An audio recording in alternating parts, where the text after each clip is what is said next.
right, welcome to Talk Investing. I'm Tom, and as always, this is not financial advice. Today, I want to talk about Bitfarms, stock ticker BITF. They're a Bitcoin mining company. Bitfarms released their August monthly operational report today, so I want to go all through that operational report. I also want to take a quick look at their financial statements, which they released recently. So this is going to be an all-around update on Bitfarms. I thought their monthly earnings were a surprise to the upside, in my opinion. I'll go through why I think that. So if you're new to the channel or you have not yet, please remember to subscribe. You can smash the like button and hit the notification bell so you don't miss a video. All right, let's talk about Bitfarms. Okay, so right now Bitfarms in the middle of the day today is trading at $1.33. I will show you the chart later and why I think this is, for me personally, a good buying opportunity. So obviously not financial advice. That is my opinion. You guys got to do what you do. Okay, so the market cap's $366 million. That is on the lower end of most of the Bitcoin mining market caps. It's extremely off of their all-time high. Bitfarms was in 8th place. To me, this is undervalued from a market cap standpoint. Again, my personal opinion, not financial advice. Okay, let's look at the actual update. So Bitfarms mines 383 Bitcoin in August 2023. That's the headline. September 1st. This was put out this morning. Increases hash rate to 5.6 exahash. Okay, so the first thing I want to know is 383 Bitcoin. So I'm going to be looking closely at all the Bitcoin miners as they release their operational reports for August. The Bitcoin mining difficulty level went up in the month of August. Also, for the vast majority of these Bitcoin miners, they have most of their machines in locations that probably were forced to do some or a lot of curtailment based on the weather. So I really was expecting most of the top 10 Bitcoin miners to miss July's performance. Bitfarms actually ended up mining more, so this was a surprise to me. I'm actually very surprised. I think this was excellent performance. So if we compare what everybody did in the month of July, you're going to see Bitfarms was here at 378 in the month of July. That was 6th place.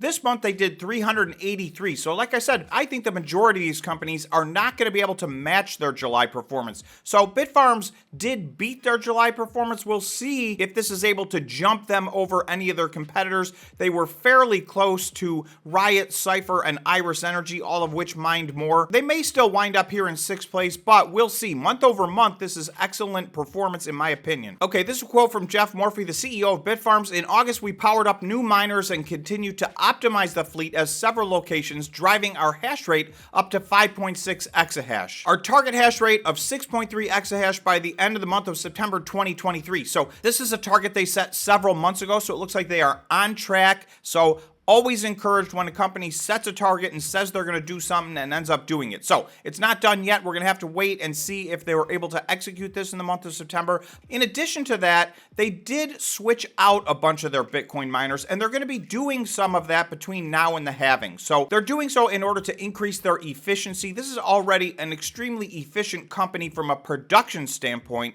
Their energy efficiency does need some improvement. We're going to look at that, but they have bought a lot of new machines, and they're in process of retiring some of their older ones and switching them out for new ones, and that's improving their overall energy efficiency. Okay, I'm going to go down the chart for key performance indicators. So let's take a look at some of these. So they list August 2023, and they compare that to July 2023. They also compare that to August of 2022. A year ago, for me, as you guys know on this channel, or if you're new to the channel, I don't compare too much year over year. Things have changed so much over the last year in the world of Bitcoin mining.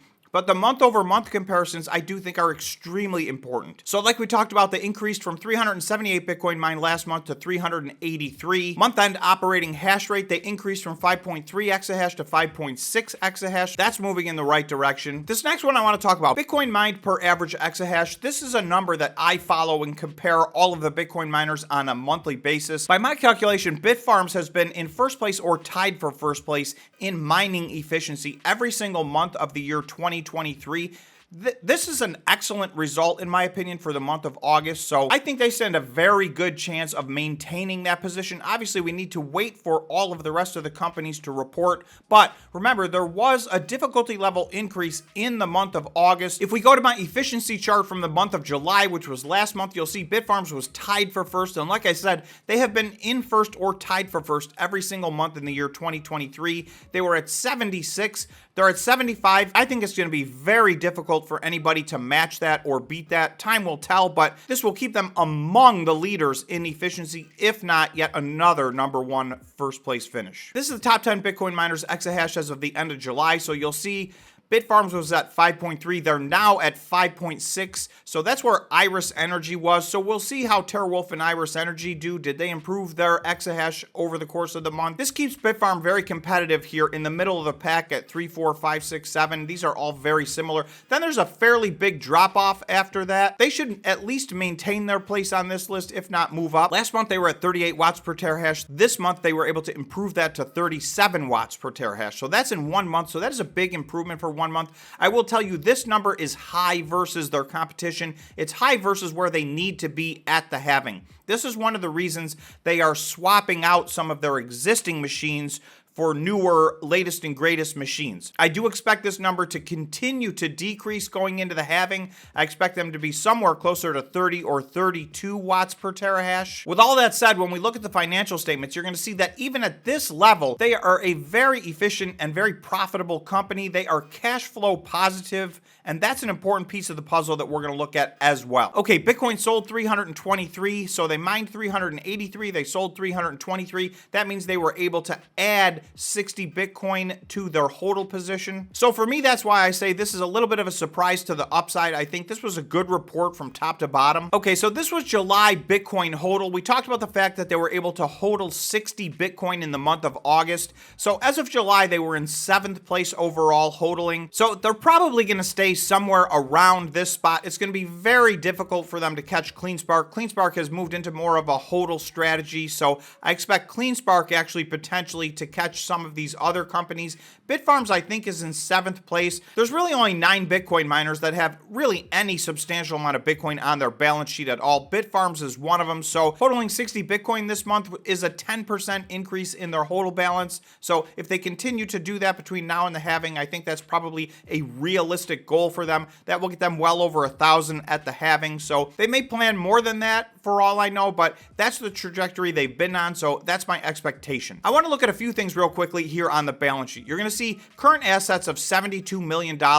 That's against current liabilities of $37 million. So that's a 2-to-1 current ratio. And you're going to see most of their current liabilities are actually the current portion of their long-term debt. So 15.5 million of long-term debt as of June 30th. I want to go to this month's report and show you what's happened to that number just since June 30th. Okay, so you see here, August 2023 financial update. One of the things they talked about is they reduced their total outstanding indebtedness by $1.9 million in the month of August. They did similar to that in the month of July. So all in, you're going to see resulting in a remaining balance of $11.8 million at August 31st. That's very nearly $4 million of their debt paid off already in the 2 months after this financial statement. They have stated that their debt will be paid in full prior to the halving. So I think that's very important. One of the things I'm looking for out of all these Bitcoin miners is to be debt-free at the halving, because there's 2 portions of debt that hurt cash flow. You have to pay interest on it, obviously, and you have debt service of the principal. So those 2 drags on cash flow, I think, are going to be very detrimental for companies that do have debt going into the halving. Bitfarms is on a trajectory to have all of their debt gone. At one point, a year ago, they had over $100 million in debt. It looks like they're on track to accomplish becoming debt-free by the halving, so that is a very important piece of the puzzle. Also noteworthy is they were cash flow positive in this quarter. They had about $14 million of gross profit. After their gross profit, they were able to pay all their overhead. In addition to that, they were able to pay off a bunch of their debt. And on top of that, they bought some machines. So